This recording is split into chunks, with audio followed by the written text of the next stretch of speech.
Esse vídeo aqui é para você que não quer ser diretor da sua empresa, não vai trabalhar até morrer como seus pais e deu 18 horas, você desligou o celular e não interessa, ninguém vai te achar mais não. Talvez Deus queira algo mais de você. Tem uma reportagem que anda circulando por aí de pesquisas geracionais, aquelas divisões geracionais muito utilizadas no marketing, na mídia, na propaganda, na comunicação, que diz que a geração Z, ela tem uma tendência, uma característica de não querer assumir o protagonismo, cargos de chefia e posições no ambiente de trabalho que vão exigir demais dela. Bem, de fato, o que eles viram de gerações anteriores, baby boomers e coisas do gênero, se você tem interesse nisso, eu recomendo você dar uma olhada rápida sobre diferenças etárias e geracionais.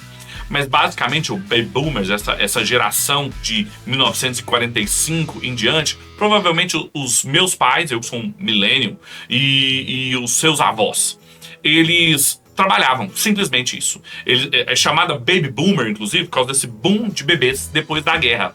Então todo mundo começou a fazer muito filho depois da guerra, Segunda Guerra Mundial. E o pessoal, então, alta crescimento de natalidade, precisando trabalhar, emprego bom era emprego que trabalhava e que recebia pelo que tinha trabalhado, era muito mais preocupação com estabilidade do que propriamente dito com significado daquilo que fazia. E as gerações seguintes, os filhos dessas pessoas, os milênios, depois da geração Z, foram as pessoas que cresceram sem guerras, cresceram sem tantas necessidades básicas, e eles então começaram a se preocupar mais com aquilo que ele realizava profissionalmente do que propriamente dito aquilo que pagava suas contas.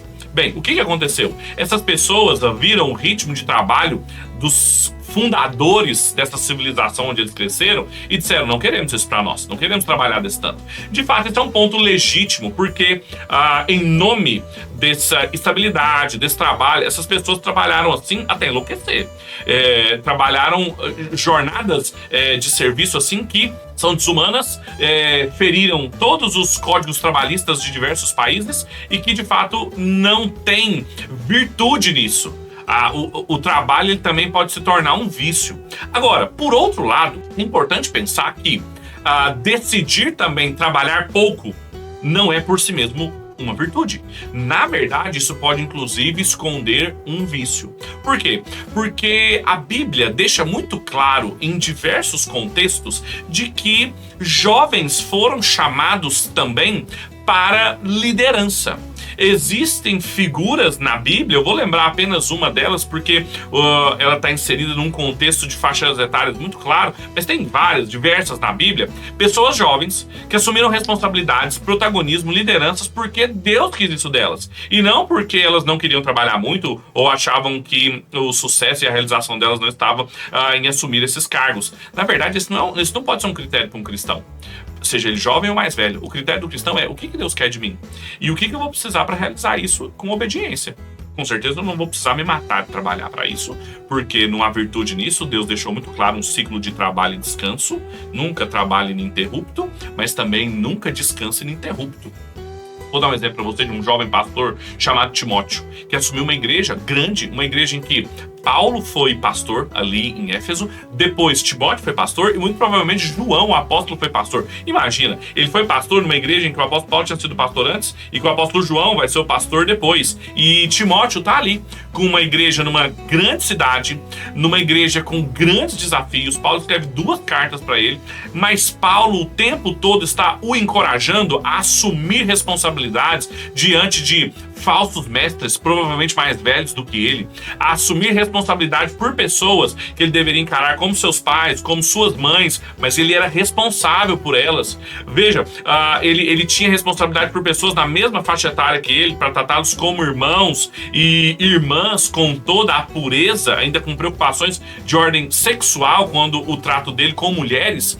Mas em momento nenhum Paulo dá para ele a ideia de que ele poderia se esvair da vocação que ele recebeu do protagonismo na liderança da igreja. Ele era o pastor titular, ele era o pastor que era de cuidar daquele rebanho, enfrentar os lobos fora e dentro do rebanho, e o que o apóstolo Paulo fala é: não deixe ninguém menosprezar a sua juventude.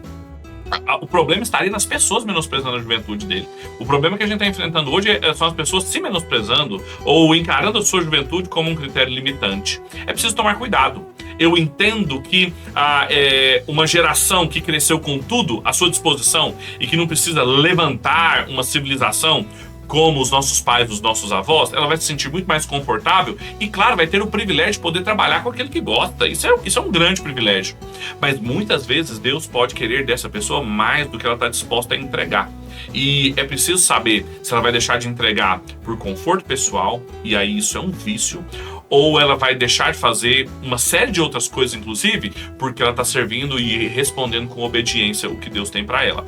Então, a análise geracional, ela pode ser feita, ela deve ser feita. São dados interessantes para a gente entender o comportamento dos consumidores, dos trabalhadores, dos estudantes, dos profissionais, mas ela precisa ser feita também de um ponto de vista religioso. Se nós estamos obedecendo ou não aquilo que Deus nos chamou para fazer. Tem coisas em determinados chamados de Deus que vão ser exigentes, que vão exigir protagonismo, vão exigir exposição, vão exigir de nós que a gente tenha mesmo que assumir responsabilidades que parecem maiores do que a nossa capacidade. Mas nossa capacidade não vem de nós mesmos, ela vem do Senhor. Quando a gente tem conhecimento, inclusive, da nossa fraqueza, é que nós somos fortes, porque o poder de Deus se aperfeiçoa na nossa fraqueza. Então, quando você for ler essas avaliações geracionais, quando você for se identificar com elas, pergunte sempre, passe sempre pelo crivo bíblico do que Deus espera dos seus jovens.